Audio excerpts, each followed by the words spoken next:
Good evening, good afternoon, good morning, good whatever time it is, wherever you are, whoever you are. Might even have to say whatever you are now that AI is taking off. Welcome once again to Nerd Week Live, the show in which we, the folks at Nerd Caliber, bring to you nerd news that has happened over the past week since our last show last Tuesday. We don't do these shows on Thursday. I'm Rodney Brown. I'm the editor-in-chief of Nerd Caliber, a first-person shooter as a cosplay photographer on Facebook and Instagram, Burley_adopter on the flaming remnants of Twitter, and Burley adopter at some of the other social media things that have sprung up. Before, I have to apologize for the delay, folks. Sorry, like an idiot, I had scheduled a package pickup from UPS and told them, sure, do it before 8 o'clock, not thinking that 8 o'clock is when we start the show. And they haven't, this is the third time they haven't picked it up. So I decided I'd give them a little bit of a window there, stretch it out to 8:10, but apparently it's not going to happen today either. But anyway, so if UPS, if you're watching, and I'm sure you are, I'm sure they're not, come on. Instacart knows how to get to my door. You guys have been doing this for decades. Enough said. But before we get into our first topic, let me do a little bit of a promo here for our Twitch channel, twitch.tv/nerdcaliber. On your screen right now, we stream this live on Twitch, on Facebook Live, on YouTube every Tuesday, almost every Tuesday. And we're trying to build our Twitch following to be something similar to the size that we have on Facebook and YouTube. So if you have a Twitch account, love to have you go check that out. Twitch.tv/nerdcaliber. And I see I need, pardon me, another sip of coffee. It's cold here, and it's going to get colder, folks. It's not as cold as it is down in Texas. I hope you guys are all safe down there if you're in, well, anywhere that's being affected by these horrible ice and sleet storms that are going on right now. But, got a bunch of things to talk about. While we're doing this, jump in on the chat. Feel free to let us know what you think about our opinions, what your opinions are on any of the topics that we're doing. We love to hear it. We respond in real time. 20-second delay or whatever the heck it is that we've got established on these things. All right, so our first topic, and I'm going to try to do this pretty quickly. That is, of course, Zachary Levi as Shazam in the promo material for the upcoming Shazam Fury of the Gods.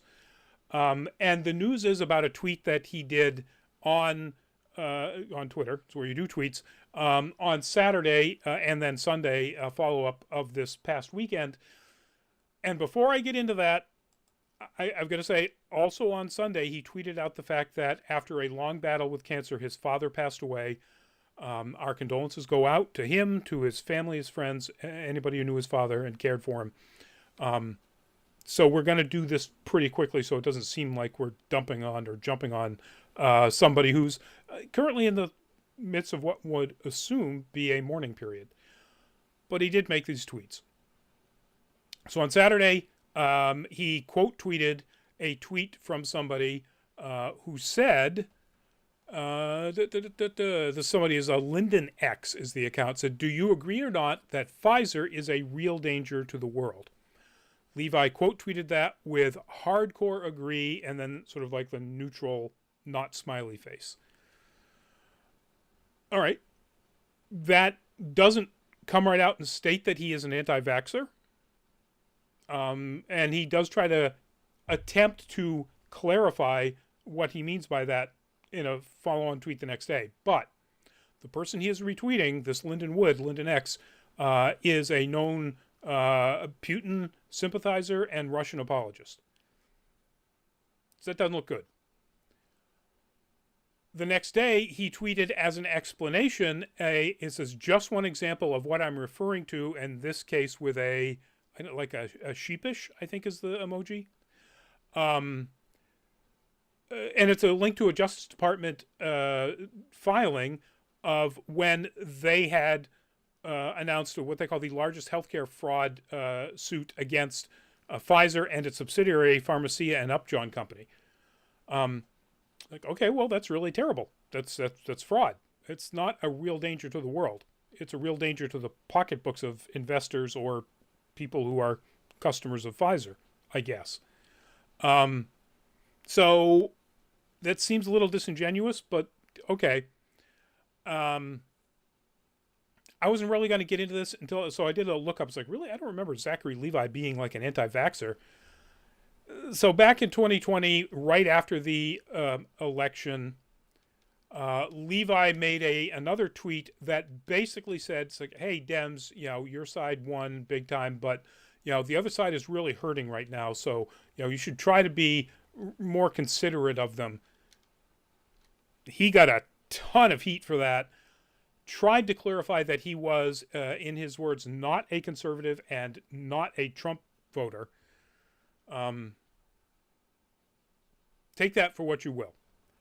It's looking very much like Levi is a stealth, at least conservative supporter, potentially conspiracy theory, or at least anti-vaxxer spreader. Misinformation spreader. So, I mean, you're going to still watch the movie. We have to review it. And I'm kind of looking forward to it. It comes up later, obviously, when our finals topic is actually going to be about James Gunn and Peter Safran's announcement about what's going on with the next 10 years, basically, of Warner Brothers Discovery and DC Studios.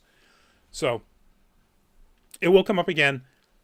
Look into it for what you will. And again, I don't want to dump on Levi at this particular time. But I can tell you I'm going to be paying a lot closer attention to tweets coming from him and reports about what he's been saying. Hey, Nightcore, welcome to the show. No comment, but dot back at you. All right, the next topic is news about Tomb Raider. This is Alicia Vikander in the latest reboot of the Tomb Raider franchise, the movies that came out recently, relatively recently, I should say. The news here is that Amazon is looking to create a series based on Tomb Raider. And of all people, Phoebe Waller-Bridge, the creator and showrunner and primary writer of the Emmy-winning series Fleabag, is the one tapped to be the showrunner of this series. There's no sense of when this will happen or, any casting or anything like that, or even what the tone of the series would be. So Phoebe Waller-Bridge is a brilliant writer and a hilarious comedian. Whether or not that's a tone they're going to take with a Tomb Raider series that's rebooting the Tomb Raider franchise, or they're going to take a much more, maybe somewhat cheeky but serious, tone, I have no idea. The most recent games, which were inspired by Vikander in the movie, were much more serious than previous sort of cheeky iterations, some pun intended. So we'll have to see where this goes, what happens to it, because they literally just announced that it's something that Amazon is trying to do. We've got no other information about it. I forgot about this. Apparently, Waller-Bridge was going to star opposite Donald Glover in what was going to be a TV series version of Mr. and Mrs. Smith, but she left that series. However, they, as I point out here, they were both in Solo: A Star Wars Story. Bridge was the voice of the android. Come on. Yeah, anyway. Of the android in that series that was trying to basically become emancipated, and a freed individual. So, Nightcore, I'm going to block you just because if anybody else does jump into the chat, all of those just lines of dots with nothing, it's filling up the space and blocking the options of other people from chatting. So sorry about that. Next time, put some words in. Anyway, so I'll look forward to this. We'll find out exactly, how far this goes in any sort of development, and it might turn into something that could be really interesting. We'll have to wait and see. All right. Finally, we got some kind of sort of news about the Netflix live adaptation of One Piece. First off is this heavily Photoshop created image from the live action series. But they also announced that it will be streaming in 2023. Absolutely no further information about when we're actually going to get to watch it. But I have to say, a lot of my dedicated One Piece watching friends pretty excited about this. Netflix has a terrible track record of doing anime adaptations as live action properties.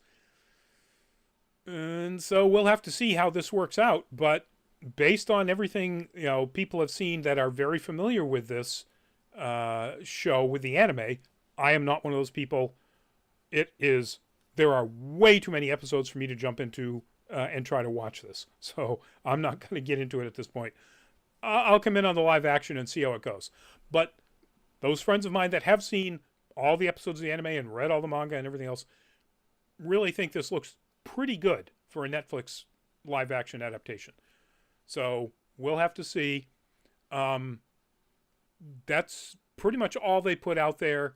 There's no other new information about, casting or story or anything like that. Sometime this year, we get to watch it.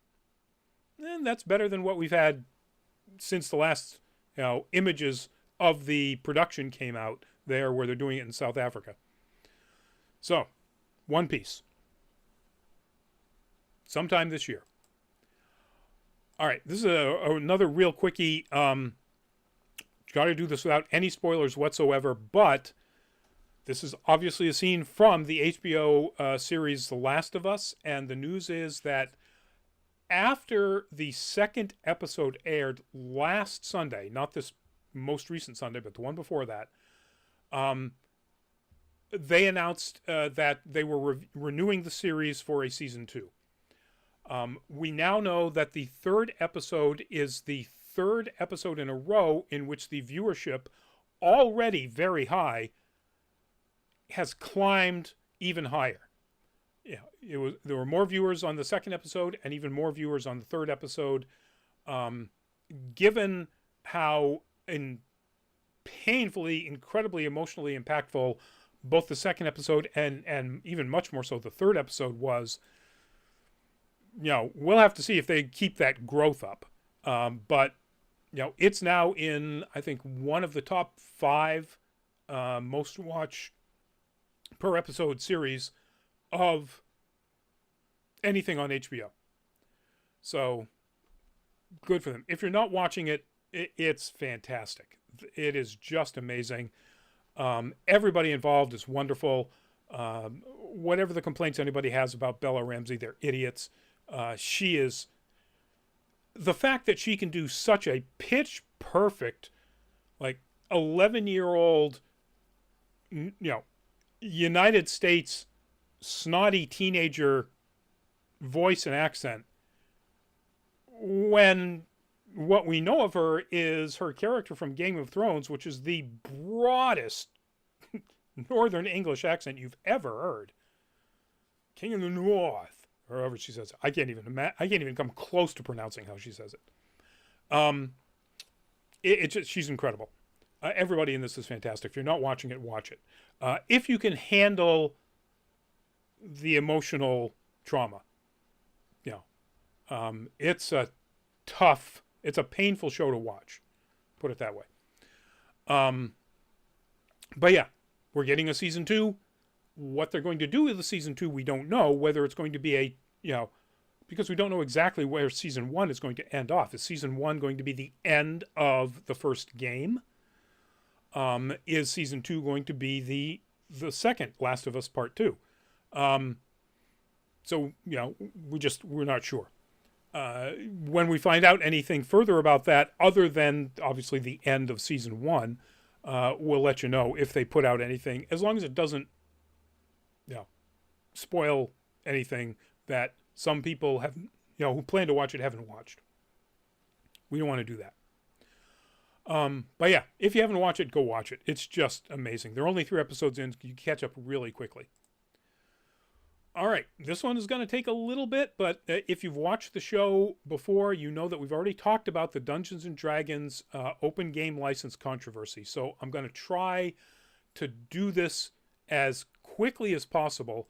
The news is that D&D put out on the website D&D Beyond the statement about the planned upcoming open game license 2.0. Or I'm sorry, 1.2 and then 2.0, which appears on the surface to basically get rid of all of the horrible things that they were trying to do as far as licensing rights and usage allowances and so on. What they have said is they will not change or revoke the current existing open game license 1.0A, which allows for people to make like campaigns using the what they call system reference document, basically the rules book that says how things run in a D&D game, and make money off of them, because this is an open game license. So they are not going to change that at all. It is going to be releasing the next system reference document, 5.1, under the Creative Commons license. That means it cannot be revoked. They cannot change the license of this system reference document that's coming out. If it's under the Creative Commons license, that means that in perpetuity forever, it is a commonly owned thing that anybody can use within the requirements of the reference document, without having to pay any sort of licensing or royalty fees or anything like that. That's enormous. I mean, that's an amazing, huge change. They put in their statement that they had done market research, and basically nobody, hovering in the 80% of people surveyed, everybody hated all of their plans for what they were going to do with the new open game license. So this appears to be a win. And I say appears to be because we're not entirely sure that what they're saying is exactly clearing up all of the controversies. And it also could simply be making them look good in advance of anybody, like Legal Eagle did on his YouTube channel, pointing out that you can't copyright processes and rules, which is essentially what the system reference document is. Now, you can copyright the book. Nobody could, copy the book. But you can't copyright the rules and processes because those are not subject to be able to be copywritten.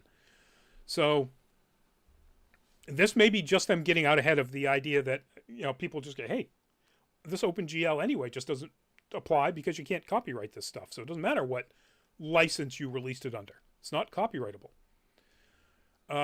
So, yeah, this does look like a win. I'm not going to take that away from the people who are huge fans of D&D. It really looks like D&D, the Wizards of the Coast got the message and backed away.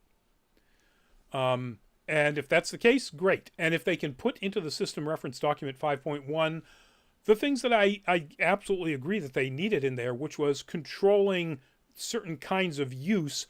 You can't make a campaign that involves, the Pedialyte, not the word I'm meaning, content, for example, and sell it, or racist content and sell it. If they're able to make that work within the current or the upcoming system reference document, Good for them. But they would be doing it releasing it under the Creative Commons license, which means that you can modify anything that's in there within the guidelines of what it says you can do. So, yay, D&D fans. And we're just about to get into our next D&D story. These guys, I don't want to say I really wish I had his money now, but... So this is an image of people I took from the Critical Role character casts from the various campaigns called the Mighty Nine, which was the ones that followed up the Legend of Vox Machina, or the group Vox Machina, which is currently in its second season on Amazon as an animated series. The news is that Critical Role has signed an exclusive deal with Amazon Studios, or with Amazon in general, for, well, not exclusive, but first right of refusal for film and television of anything they want to make. Amazon gets to see it first and say, yep, we want that. Or take it to somebody else. As part of that, there is going to be a Mighty Nine animated series coming up. It will be made by the same studio, Titmouse, that is animating the first season and the current season of Vox Machina. And they're really good. I'll give them that.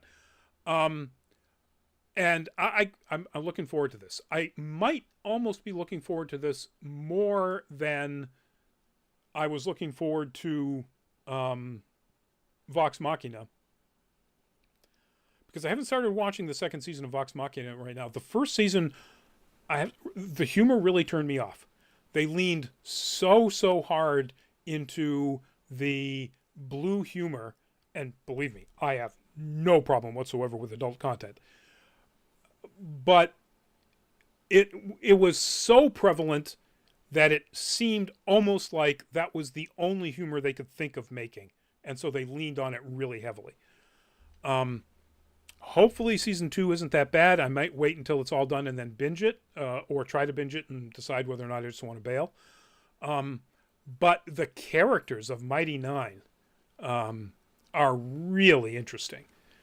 And I'm very excited to see this. We don't know when this is going to happen. They just announced, the deal. It didn't take that long for the... from the announcement of the deal for Legend of Vox Machina for that animated series to come out. I think that was only 2 years. And a completely different or majorly different cast.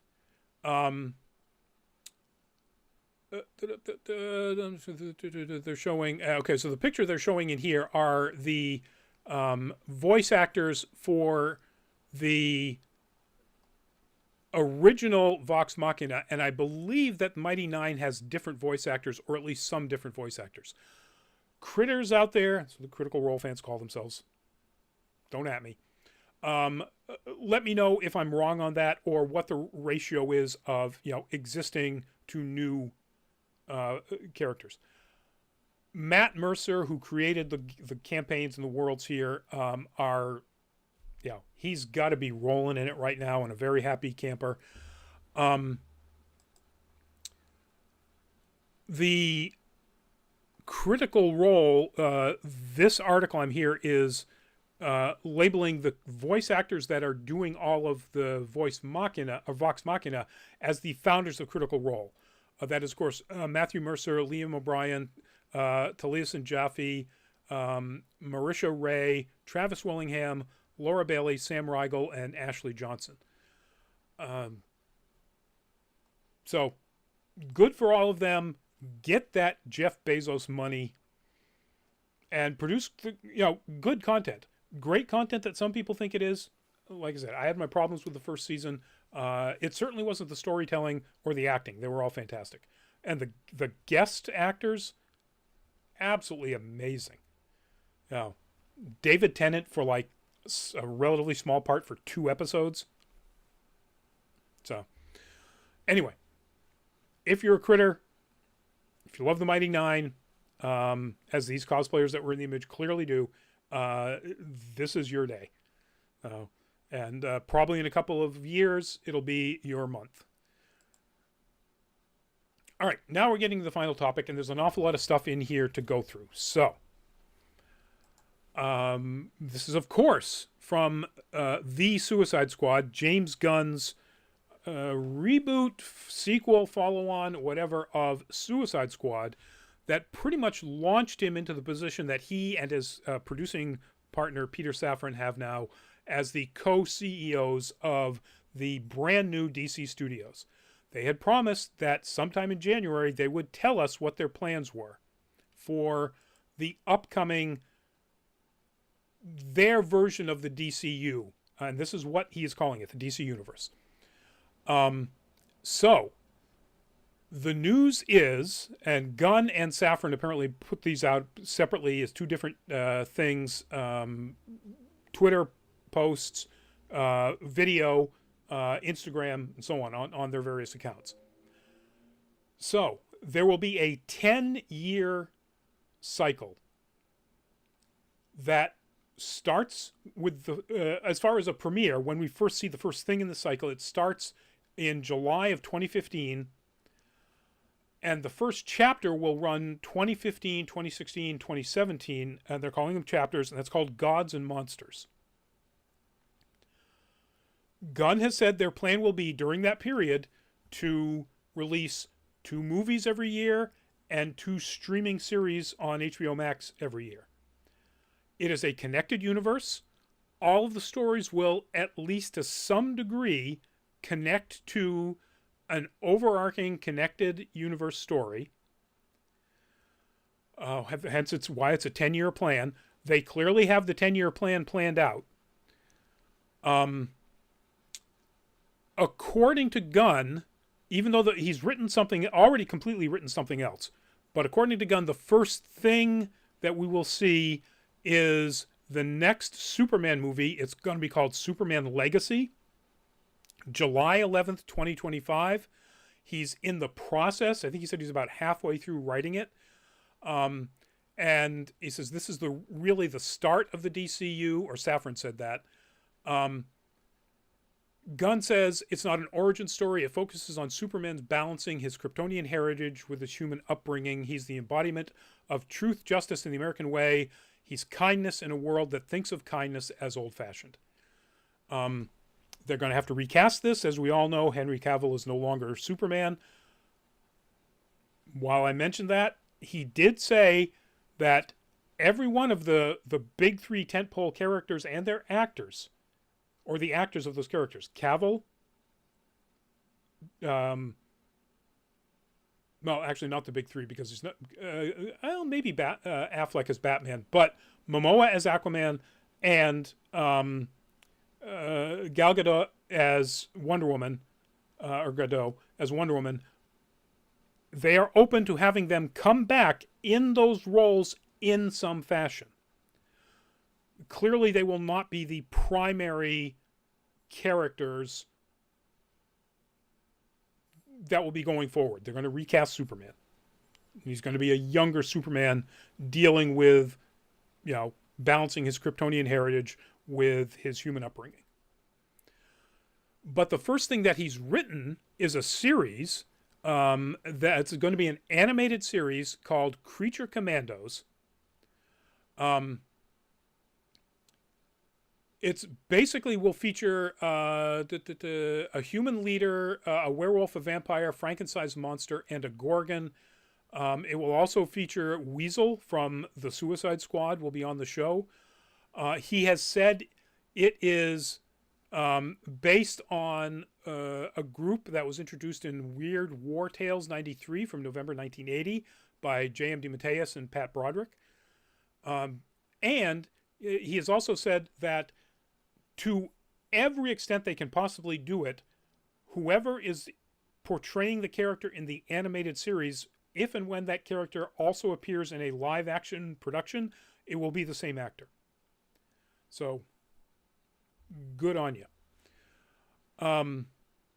Also in this group, another TV series, a live action series, Waller, starring Viola Davis, which we showed up above. Bring that back here. Again, this is Amanda Waller, the scariest thing in both of the Suicide Squad movies, hands down. And Peacemaker. Well, I don't know. Peacemaker's dad was pretty scary. So this is going to be a spin-off of Peacemaker. It will be using the same actors, or many of the same actors, as Peacemaker. He says this is a continuation of Peacemaker. He says he's working on Superman 2, so they can't do Peacemaker Season 2 right now. So they're going to be doing Waller in between. Crystal Henry, which they've already announced, is writing the show and I think being the showrunner, who was on Watchmen, the fantastic HBO series. But also, and this is a new announcement, that Jeremy Carver, the creator of the just canceled Doom Patrol, will be a writer on the series as well. The way he described it, co-writing it with Crystal Henry. So, excellent. Another live action series, Lanterns. This is going to be featuring both Hal Jordan and Jon Stewart. It will be a terrestrial based, so an Earth based sort of detective story, although it will feature, he said, quite probably other Green Lanterns, and they are part of the Space Cop, the Green Lantern Corps. But it's not going to be the space opera that the Berlanti version was apparently going to be when that was pitched years ago. The way he calls it, this is our vision for this is True Detective. This is Safran saying it. So that could be very interesting. A movie, The Authority. So The Authority was a team that was created by Wildstorm and brought over when DC bought Wildstorm. The Authority, Stormwatch, the planetary defense force against aliens, gets destroyed. A former member of Stormwatch, Jenny Sparks, creates the Authority with her particular subunit of Stormwatch called Stormwatch Black teammates. Swift, Jack Hawksmoor, the Engineer, Jurin Thorndyke, Apollo, and Midnighter. Midnighter, one of the most wonderfully out gay superhero characters ever created. I'm really looking forward to what they do with this. I get the impression that this is going to be a pretty important group because it's the only large group they've announced so far. So we'll have to see how this... Now, this may be his Guardians of the Galaxy, which means that there will, in fact, be something like a Justice League coming up. Remember, this is only Chapter 1 out of a 10-year plan, which sounds like there's going to be 3 chapters. If the first chapter covers 3 years. The next feature, the Batman, not the Batman, their version of Batman will come out in a movie called The Brave and the Bold, and it will be Batman dealing with Damian Wayne, his biological son, as Robin, with Damian Wayne being full boat assassin, take no crap Damian Wayne. Now, they also mentioned that The Batman 2 is coming out on October 3rd, 2025. That was one of the dates announced. And in talking about that, they said that Gunn has said that Matt Reeves' The Batman 2, Todd Phillips' Joker Folie à Deux, he said even something like Teen Titans Go, they'll all continue to exist. They will be clearly labeled as DC Elseworlds going forward. They will not be part of the DC canon because there will be a DCU canon going forward. But they still want to make these movies. They certainly want to make the ones that were sequels to very successful movies. They'll just be called Elseworlds movies. And I like that. I think that makes sense. It's a very smart call. He also mentioned that, Affleck is probably not ever going to come back as Batman, but they do really want him to direct something, which he said before. I really like the idea of the Brave and the Bold movie. And that will be their Batman going forward. Whoever they cast for that, whoever they cast for Damian Wayne, will be their Robin going forward. That's the Batman Robin team that they're going to be using. The next TV series is this guy here on the left, Booster Gold. Another photo I took years and years ago of the Booster Gold and Blue Beetle cosplayers.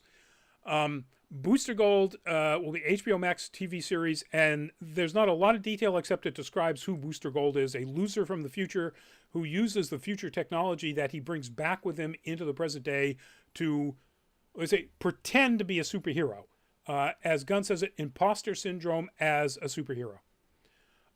I get the impression this is going to be like Peacemaker. Just a lot of fun. Really funny. Gunn would be the perfect person to write this sort of thing. The next movie, I love this. Supergirl, Woman of Tomorrow, straight up based on Tom King's Supergirl, Woman of Tomorrow run in 2022, just last year. And it tells a sort of darker story.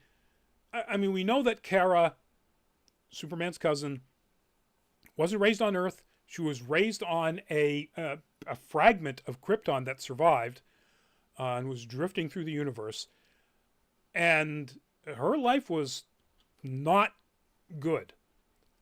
Many, many people, most of her friends and family, died, often in horrible situations.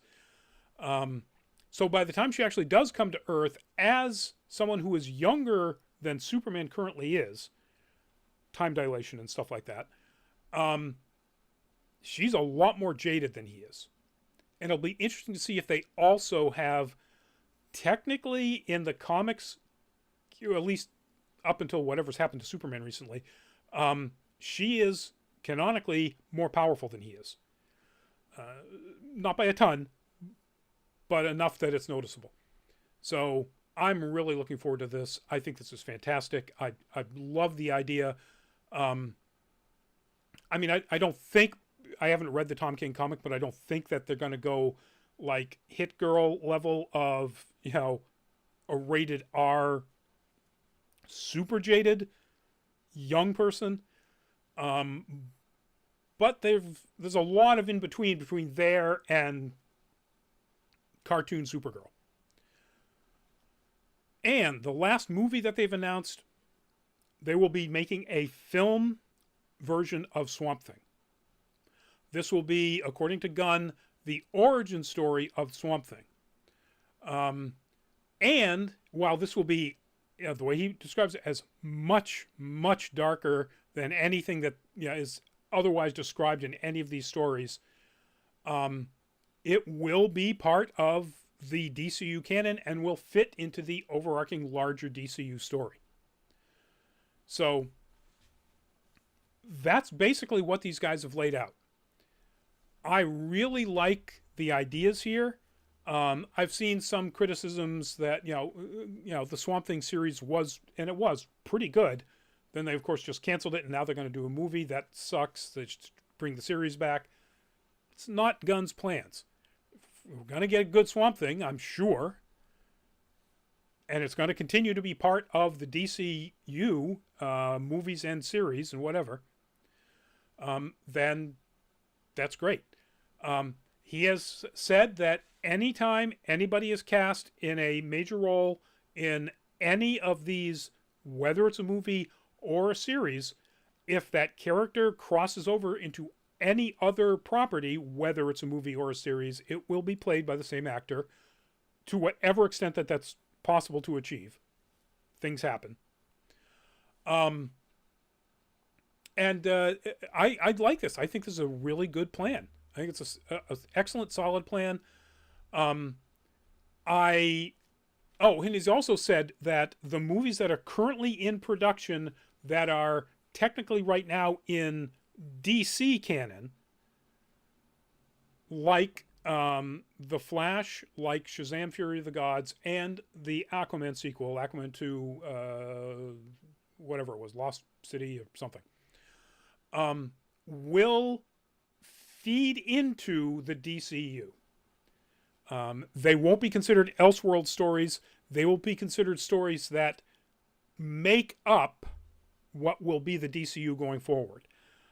He also said, or it's implied very strongly, that the Flash movie will reset everything, and that's why there's this new DC universe out there.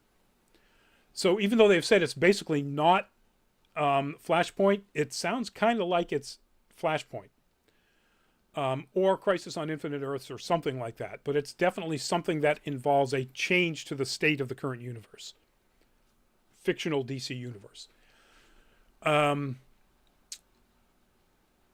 One other piece that came out in all of this, because people were asking, Safran in particular was being interviewed for his statements, what the story is with Ezra Miller going forward.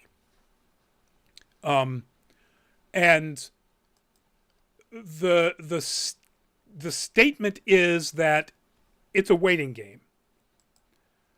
So the quote here, when the time is right, when they feel, they reference to Ezra Miller, when they feel they are ready to have the discussion, we'll all figure out what the best way forward is. But right now, they are completely focused on their recovery. So that sounds like Miller's future in the DCU is still completely up in the air. However, they did, Gunn and or Safran did go on to say that Miller's recovery looks very good, looks very impressive, and they have made much more progress than, people feared might be the case. They've also said, Gunn has said this, that the Flash movie is absolutely fantastic.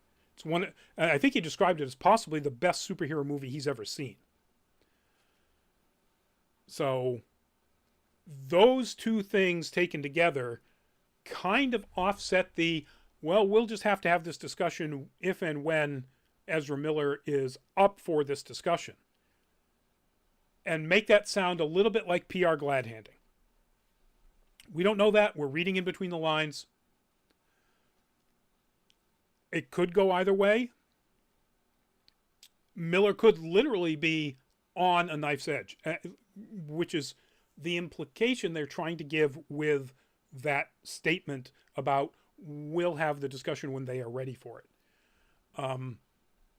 But the other things they've said about Miller's recovery progress and about how amazing the Flash movie is, I kind of think it's Miller has to backslide horribly, and please, dear God, don't let that happen. People could get seriously hurt, not just Miller.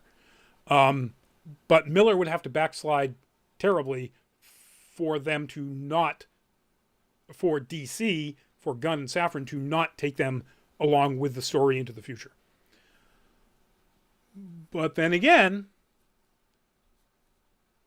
they're saying that The Flash, Aquaman 2, and Shazam! Fury of the Gods feed into the upcoming DCU that they are creating, but are not necessarily wholly parts of it. So maybe that means, they don't have any plans to work with Miller going forward. If they have a Flash, it will be recast. They've also said Blue Beetle, also on its way. Gunn says it looks really good where it's at so far, and it will not part of the DCU canon, but feeding. That's the DCU as we know it, coming straight out of James Gunn and Peter Safran. There's an awful lot to dig into and chew on there, so folks, chew on it in the comments after the show. Let me know what you think whenever you happen to run into me or at any other time. And with that, that's pretty much it. We are done with the show tonight. You are of a mind to, we'd love to have you